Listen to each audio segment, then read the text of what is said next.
క్రాంతి నువ్వు ఇక్కడ రామ్మ. గౌరవనీయులు రాష్ట్ర నీటిపారుదల శాఖ మంత్రివర్యులు హరీష్ రావు గారు, మన పార్లమెంట్ సభ్యులు గౌరవనీయులు బీబీ పాటిల్ గారు, సోదరులు జైపాల్ రెడ్డి గారు,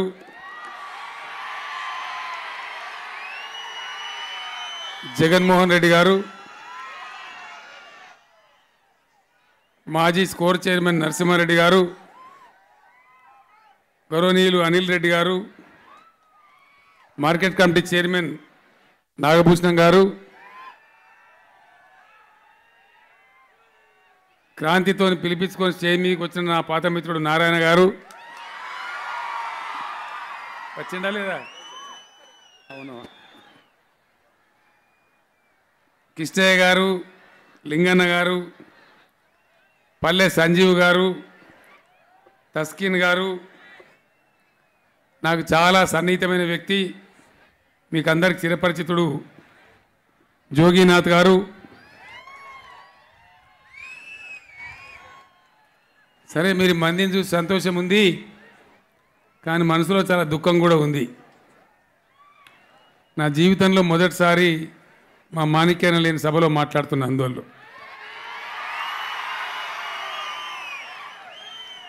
ఇన్నేళ్లలో ఎన్నడూ కూడా ఆయన లేని సభలో నేను మాట్లాడలే. ఏ సందర్భంలో ఉన్నా, పార్టీ అధికారంలో ఉన్నా లేకున్నా, నేను మంత్రి పదవిలో లేకున్నా మామూలుగా ఉన్నా, ఎన్నో ఏళ్ళు దాదాపు 40 సంవత్సరాలు కలిసి పనిచేసినాం కాబట్టి కొంచెం బాధ దుఃఖం కూడా ఉంది మనసులో. తప్పదు, విధి బలీయమైనది, ఆయనను మన నుంచి తీసుకొని పోయింది. ఈరోజు అందోల్ నియోజకవర్గం ఈ మహాసభకు విచ్చేసినటువంటి, నియోజకవర్గం నలుమూలల నుంచి విచ్చేసినటువంటి అక్కా చెల్లెలకు, అన్నదమ్ములకు అందరికీ పేరు పేరున నా నమస్కారం. నాకు తెలిసి అందోల్ నియోజకవర్గం యొక్క ఎన్నికల సభ ఇంత పెద్దగా అయితే చరిత్రలో ఎప్పుడు జరగలే.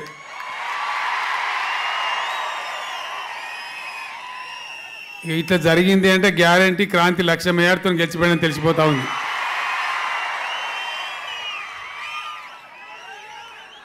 గెలవటం గెలుస్తాడు, 1,00,000 ఓట్ల మెజారిటీ బరువు కూడా భుజాల మీద పడుతుంది. మరి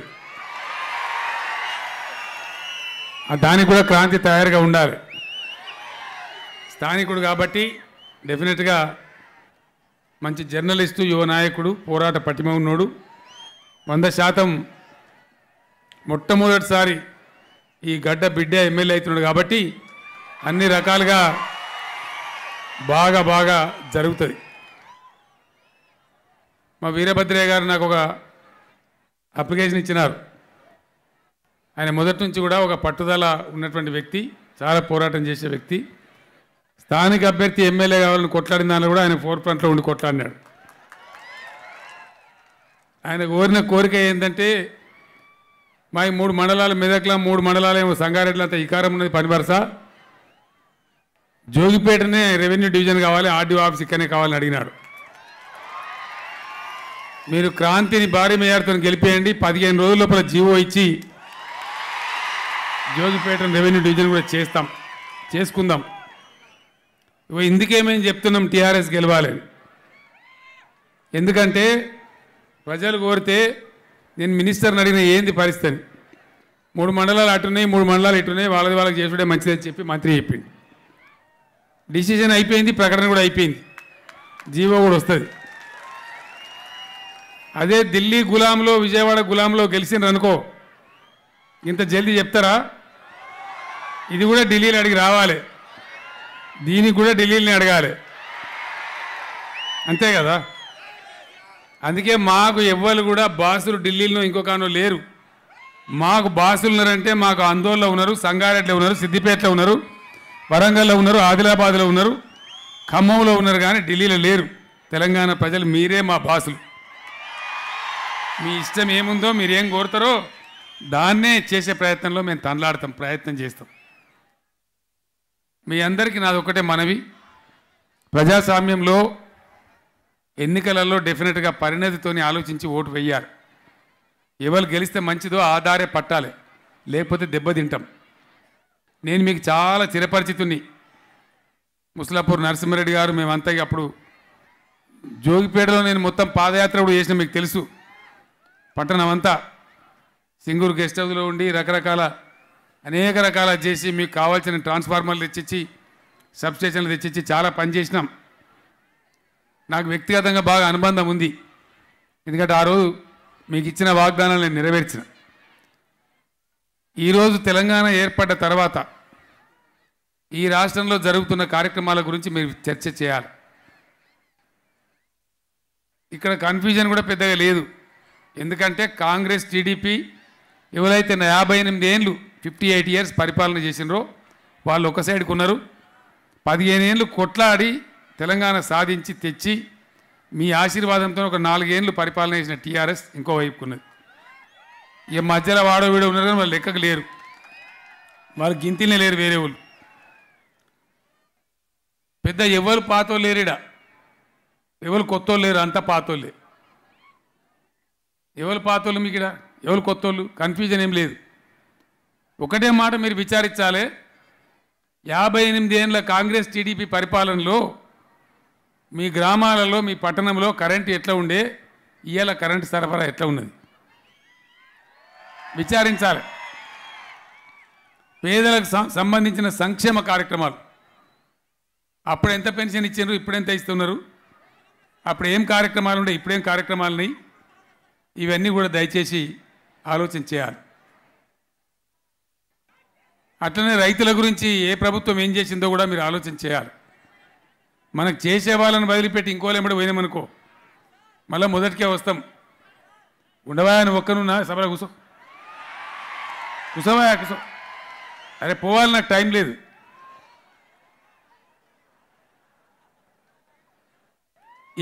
ఏ టైంలో అడగని పనులు, ప్రజలు కోరని పనులు మేము చాలా చేసినాం. ఒంటరి మహిళలకు పెన్షన్ ఇవ్వమని ఎవరు అడిగిండని, మమ్మల్ని ఎవరు డిమాండ్ చేసిండ్రు, మమ్మల్ని కొట్టినరా? రైతులు వచ్చి మాకు దరఖాస్తు ఇచ్చిన రైతు బంధు స్కీమ్ పెట్టమని, రైతు బీమా పెట్టమని ఎవరు అడిగిన, మమ్మల్ని ఎవరు అడగలే. 3 ఏళ్ళకు ముందల పడితే నయం అనుకున్నాం, కరెంట్ 24 గంటలు ఇవ్వమని మమ్మల్ని ఎవరు అడగలే. ఇవన్నీ కూడా కష్టపడి రాష్ట్రం తెచ్చినాం కాబట్టి బాధ్యతతో పనిచేసి ఈరోజు సంక్షేమంలో నంబర్ 1గా ఉన్నాం దేశంలో. ఒక పేద ఇంటి అమ్మాయి పెళ్లి జరిగితే 1,16,000 రూపాయలు, 1,116 ఇతరని కళ్ళలో కూడా అనుకున్నామా?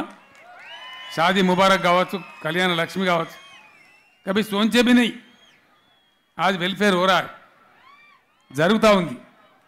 అన్నిటిని మించి సింగూరు నుంచి మంత్రి హరీష్ రావు నాయకత్వంలో 40,000 ఎకరాలకు నీళ్లు తెచ్చుకున్నాం, 3 పంటలు పండించినాం ఆందోళనలో. సంతోషం, గర్వం అనిపిస్తే ఒక ఊళ్ళో మేము హైదరాబాద్ ఎందుకు వస్తాం, మా రేషన్ కార్డు అక్కడ తీసుకోండి, మాకు ఇక్కడ ఈ ఊళ్ళో ఇవ్వండి అని చెప్పి ఈ నియోజకవర్గం ప్రజలు రేషన్ కార్డులు మార్చుకున్నారు, 1-2 గ్రామాలు. నేను ఒక్కటే మాట మీకు మనవి చేస్తా ఉన్నా, సింగూరు మన జన్మ హక్కు. మన మెదక్ జిల్లాలో, పాత మెదక్ జిల్లాలో, ఇప్పుడు సంగారెడ్డి జిల్లా, మన హక్కు అది. కాబట్టి ఖచ్చితంగా నీళ్ళు రావాల్సిన 40,000 ఎకరాలు పెద్ద సమస్య కాదు. వచ్చే జూన్ తర్వాత కాళేశ్వరం నీళ్ళు వస్తున్నాయి, సింగూరు నింపుకుంటాం. పాత మెదక్ జిల్లా చూసుకుంటే పశ్చిమ మెదక్ జిల్లాలో ఈ 4 నియోజకవర్గాలు సంగారెడ్డి, నారాయణఖేడ్, జహీరాబాద్, అందోల్, ఈ 4కి కూడా నీళ్ళు రావాలి. సింగూరు నుంచి ఇప్పుడు వచ్చే 40కి అదనంగా ఇంకొక 60,000 కలిపి 1,00,000 ఎకరాలకు నీళ్లు తెచ్చిచ్చే బాధ్యత నాది అని చెప్పి నేను మనవి చేస్తా ఉన్నా. మీరు క్రాంతిని గెలిపియండి, ఖచ్చితంగా ఆ పద్ధతిలో 1,00,000 ఎకర్స్కు తప్పకుండా అందోళన నియోజకవర్గాన్ని నీళ్లు తెచ్చిచ్చే బాధ్యత నాది. మంచి కార్యక్రమాలు జరుగుతున్నాయి మీ ముందర. జోగిపేట పట్టణంలో మంచినీళ్ళు లేకపోతే అప్పుడు మేఘాల మీద బోర్లు వేయించి చాలా తిప్పలపడ్డ నేనే. ఇవాళ మిషన్ భగీరథ ఎంత గొప్ప కార్యక్రమం. మన జిందగీలు అనుకున్నామా? ఇంటింటికి నల్లా పెట్టి మంచిగా నీళ్ళు ఇచ్చి రూపాయి ఖర్చు లేకుండా అద్భుతంగా ఇవాళ మిషన్ భగీరథ కార్యక్రమం, మిషన్ కాకతీయ కార్యక్రమం, వ్యవసాయానికి నీళ్ళ కార్యక్రమం. ఒక 1/4 ఎకరా 1/2 ఎకరా ఉన్న రైతు చచ్చిపోయినా రైతు బీమా కింద ఇయ్యాలి 5 లక్షల రూపాయలు వాళ్ళ ఇంటికి వచ్చి జమ అయిపోతాయి. రైతు బీమా గతంలో మన మీద వసూలు చేసిన నీటి తీరువాలు ఇలా వ్యవసాయ ట్రాక్టర్లకు ట్యాక్స్ రద్దు చేసినాం. రైతులకు 24 గంటలు ఫ్రీ కరెంట్ ఇస్తా ఉన్నాం. ఇండియాలో మనం ఒక్కలమే ఇంకెక్కడ ఇయ్యరు. అదేవిధంగా రైతు బంధు పథకాన్ని పెట్టుకున్నాం. ఎకరానికి పంటకు 4,000 ఇచ్చుకుంటా ఉన్నాం. నేను సంతోషపూర్వకంగా చెప్తా ఉన్నా, కష్టపడి అవినీతి బంధు పెట్టి ఈరోజు రాష్ట్ర సంపద పెంచినాం. ఆ పెంచిన సంపదను పేదలకు పంచుతూ ఉన్నాం. అందుకోసం నేను అనౌన్స్ చేస్తూ ఉన్నా, ఇవాళ ఇచ్చే పెన్షన్లను రేపు 2,016 రూపాయలు ఇస్తామని చెప్పి నేను తెలియజేస్తా ఉన్నా. ఆసరా పెన్షన్ వికలాంగులకు ఇచ్చే 1,500ను 3,016 రూపాయలుగా పెంచుతామని తెలియజేస్తా ఉన్నా. అదేవిధంగా నిరుద్యోగ సోదరులకు కూడా లక్షలాది మందికి తెలంగాణ వ్యాప్తంగా అన్ని జిల్లాలలో నెలకు 3,016 రూపాయలు వృత్తి కూడా ఇస్తామని తెలియజేస్తా ఉన్నా. రైతు బంధు స్కీమ్ కూడా 4,000 నుంచి 5,000 చేసి ఎకరానికి సంవత్సరానికి 10,000 రూపాయలు ఇచ్చుకుందాం రైతులకు అని చెప్పి కూడా మనవి చేస్తా ఉన్నా. ఇవి కాకుండా ఇంకా చాలా కార్యక్రమాలు కూడా చేయవలసిన అవసరం ఉంది. మన దళితులు, మన గిరిజనులు, మన ముస్లిం సోదరులు, మైనార్టీలు చాలా పేదరికంలో ఉన్నారు. వాళ్ళ బీసీలలో కూడా చాలామంది పేదలు ఉన్నారు. పేదరికం పోయేదాకా ఒక శాపంలాగా మన అది వెంటాడుతుంటుంది. సమాజానికి అది ఒక పెద్ద బీమారి. ఏ వర్గం వాళ్ళైనా ఓసీలలో కూడా చాలామంది పేదలు ఉన్నారు. వాళ్ళ బాధలు కూడా పోవాలి. పేదరికం ఎవరినైనా దహించి వేస్తుంది. మంచి చదువు చదివించాలని ఇలా రెసిడెన్షియల్ స్కూల్ పెడతా ఉన్నాం. మైనార్టీల కోసం కావచ్చు, ఎస్టీల కోసం కావచ్చు, దళిత బిడ్డలకు కావచ్చు, బీసీ బిడ్డలకు కావచ్చు, రెసిడెన్షియల్ స్కూల్ పెడతా ఉన్నాం. మంచి విద్య చదువుకుంటా ఉన్నారు పిల్లలు. వాళ్ళొక అద్భుతమైన జనరేషన్ తయారవుతుంది. చాలా సంతోషం. అదే పద్ధతులలో అన్ని వర్గాలలో ఉన్న పేదల యొక్క పేదరికం పోవాలి. పోతేనే మనం బాగుపడతాం, మన రాష్ట్రం బాగుపడుతుంది. మీ వృత్తిలన్నీ చెడగొట్టినారు. ఆ టైంలో ఎవరు పట్టించుకోలే. చేనేత కార్మికులు ఆత్మహత్యలు చేసుకునే పరిస్థితి. కంసాల వాళ్ళు కూడా బజార్లో పడ్డారు. చేపలు పట్టే వాళ్ళని కూడా అడిగిన వాళ్ళు లేడు. అనేక రకాల ఇబ్బంది పడ్డాం. ఇంకో మాట చెప్తే మీరు నమ్మరు. హైదరాబాద్ సిటీకి ప్రతిరోజు రాజస్థాన్, గుజరాత్, మహారాష్ట్ర నుంచి 650 లారీల గొర్రెలు వస్తాయి. ఎందుకు రావాలి? మనకు యాదవులు లేరా? కులకుర్మలు లేరా మన దగ్గర? నేను సమీక్ష చేస్తే ఉన్నారు, కానీ పట్టించుకోలేకపోయిన ప్రభుత్వాలు. 4,000 కోట్ల రూపాయలతోని ఈరోజు బ్రహ్మాండంగా 70 లక్షల గొర్రెలు తెచ్చి పంచినాం మన యాదవులకు. 40 లక్షల పిల్లలు పుట్టినాయి. 1,10,00,000 కొత్త గొర్రెలు యాడ్ అయినాయి. బ్రహ్మాండంగా ఈరోజు మన తెలంగాణ గొల్ల కుర్మ సోదరులు 1,500 కోట్ల ఆదాయాన్ని సంపాదించారని చెప్పి నేను మనవి చేస్తా ఉన్నా. అట్లనే అన్ని వృత్తుల వాళ్ళు బాగుపడాలి. గీతా కార్మికులను కూడా గతంలో పట్టించుకోలే. హైదరాబాద్లో కళ్ళు దుకాణాలను బంద్ చేసినారు, లిక్కర్ లాబీలకు తల ఒగ్గి. కానీ తెరిపించినాం.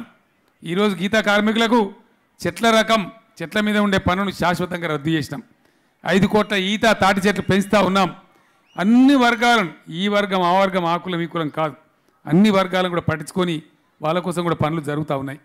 ఇప్పుడిప్పుడే సంపద పెంచుకుంటూ పోతున్నటువంటి తెలంగాణ మీద వాళ్ళ ఇష్టం వచ్చిన అసత్యాలు, పిచ్చి పిచ్చి ఆరోపణలు చేస్తే ఇంకో 6 నెలలకు జరగాల్సిన ఎలక్షన్ నేనే కోపానికి వచ్చి ప్రజల దగ్గరికి పోదామని అసెంబ్లీ రద్దు చేసిన. కారణం ఏంది? మళ్ళొక్కసారి మీ తీర్పు తీసుకుంటే మళ్ళీ 5 ఏళ్ళు ఈ పెరుగుదల ఆగద్దు, ఈ డెవలప్మెంట్ ఆగద్దు, కంటిన్యూగా ఉండాలి. ఈ దెబ్బ తినద్దని ఈ ఎలక్షన్ తీసుకొని మీ ముందుకు వచ్చినాం.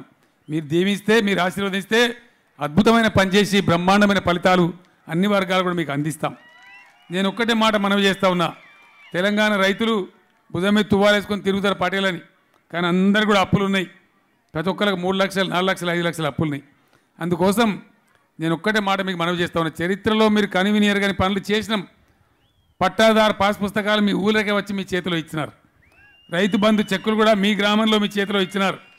ఇవాళ కూడా రైతు బంధు చెక్కులు మీ ఖాతాలో జమ అవుతూ ఉన్నాయి బ్యాంకులో. మీ అందరికి తెలుసా విషయం. అదే పద్ధతిలో కేసీఆర్ బతికినంత వరకు ఖచ్చితంగా రైతాంగం ధనవంతులయ్యే వరకు మీ రైతులకు 24 గంటలు ఫ్రీ కరెంట్ ఇచ్చే బాధ్యత నాది అని చెప్పి నేను మనవి చేస్తా ఉన్నా. టీఆర్ఎస్ గవర్నమెంట్ ఉన్న రోజులు మీకు ఖచ్చితంగా 24 గంటలు ఫ్రీ కరెంట్ వస్తుంది. నంబర్ 1. సింగూరు నుంచి 1,00,000 ఎకరాలకు నీళ్లు వస్తాయి. నంబర్ 2. నంబర్ 3, మీకు రైతు బంధు పథకాన్ని కూడా ఎకరానికి 10,000 కొనసాగిస్తాం. ఆ విధంగా అప్పులు కట్టి బ్రహ్మాండమైన పంటలు పండి మీ పంటలకు మంచి గిట్టుబాటు ధరలు వచ్చి ఐకేపీ కార్యకర్తలందరినీ పర్మనెంట్ ఉద్యోగులను చేసి మహిళా సంఘాలను యాక్టివ్ చేసి వాళ్ళకి ఫుడ్ ప్రాసెసింగ్ ఇండస్ట్రీ పెట్టి వాళ్ళ ద్వారా నాణ్యమైన కల్తీ లేని సరుకులు మన రేషన్ డీలర్ వ్యవస్థ ద్వారా ప్రజలకు అందించి మీ పంటలకు గిట్టుబాటు ధర కూడా తెస్తాం. తద్వారా రైతాంగానికి మంచి లాభాలు వచ్చి మీ అప్పులన్నీ పోయి ప్రతి రైతు ఖాతాలో 5 నుంచి 10 లక్షల రూపాయలు శిలకు ఉండాలి, నగదు ఉండాలి. అది బంగారు తెలంగాణ. పీడ లేనటువంటి బాధ లేనటువంటి రైతాంగం ఉండాలి. అది బంగారు తెలంగాణ. మన వృత్తి పనులందరూ కూడా అద్భుతమైన డబ్బు సంపాదించి ధనికులైనటువంటి యాదవులు ఎక్కడారంటే తెలంగాణలో ఉన్నారని చెప్పాలి. ధనికులైన రైతులు ఎక్కడారంటే తెలంగాణలో ఉన్నారని చెప్పాలి. ఈ కార్యక్రమాల కోసం ఈరోజు తపనబడి పనిచేస్తూ ఉన్నాం. ఈ ప్రాసెస్లో వచ్చిన ఎలక్షన్లో తెలంగాణ పోరాటంలో పనిచేసిన వ్యక్తి, నాతో పాటు పనిచేసినటువంటి వాడు, ఒక జర్నలిస్ట్గా ఉన్నాడు, మంచి మేధాశక్తి ఉన్నాడు. కాబట్టి అతన్ని ఆందోళన నియోజకవర్గాన్ని నేను పెట్టినాను. ఇంకా చాలా కార్యక్రమాలు చేయాల్సిన అవసరం ఉంది. డెఫినెట్గా ఎన్నికల తర్వాత మీ దర్శనానికి మీ ఆర్డీఓ ఆఫీస్ ఇనాగరేషన్ నేనే వస్తా అని చెప్పి నేను మనవి చేస్తూ ఉన్నా.